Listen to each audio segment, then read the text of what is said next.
Hi everyone, and welcome back to another episode of Cassie Elle Talks. Today we are looking at a newer game from Eagle Gryphon Games called Heir to the Pharaoh. Heir to the Pharaoh is a two-player game in which players are competing to win the affections of Pharaoh and be chosen as the heir to the Pharaoh. Players are either the feline goddess Bast or the canine god Anubis, and will use cards to bid on actions so that they can earn points in hopes of getting chosen by the Pharaoh. Let's go take a look. Welcome to Heir to the Pharaoh. So the game is played over the course of 8 rounds, and each round is made up of 2 phases, a bidding phase and an action phase. Both players start the game with each a deck of cards numbered 1 through 10, one player as Bast and one as Anubis. Players will use these cards during the bidding phase to bid on actions, which are represented through god cards. During the bidding phase, each god card is revealed one at a time, and players will choose from their deck of cards a card to bid with. Players have to think carefully about which of the numbered cards they're going to use to bid with,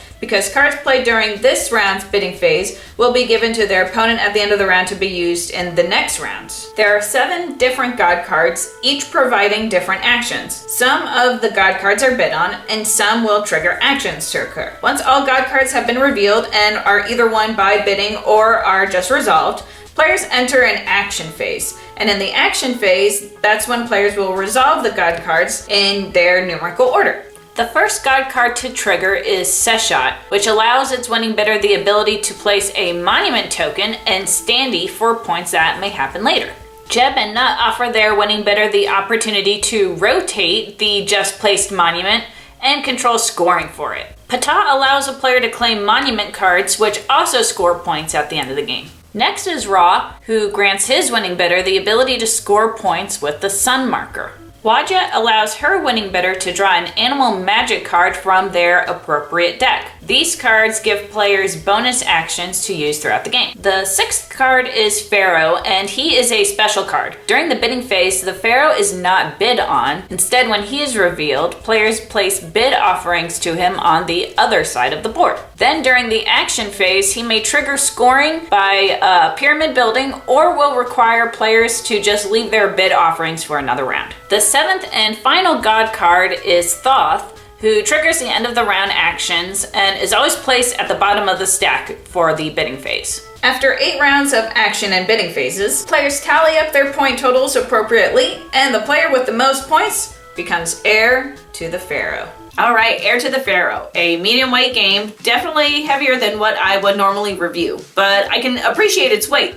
I like games where you have a lot of different options and you have to pick and choose which options you're going to go with, because there's only so many you can do to earn yourself points. In the game you can go after like the monument cards, the monuments themselves, the sun marker. There's like a whole bunch of different ways that you can try to get points. The theme is really heavy and I really like it. I love Egyptology, so I really appreciated how heavy and themed that the game was.